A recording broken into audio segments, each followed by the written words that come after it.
الرحمن علم القرآن خلق الإنسان علمه البيان.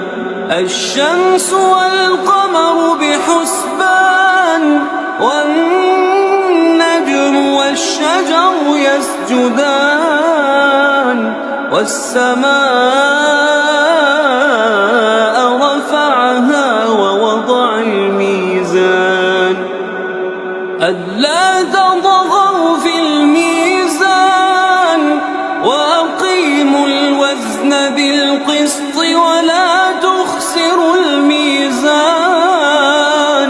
والأرض وضعها للأنام فيها فاكهة والنخل ذات الأكمام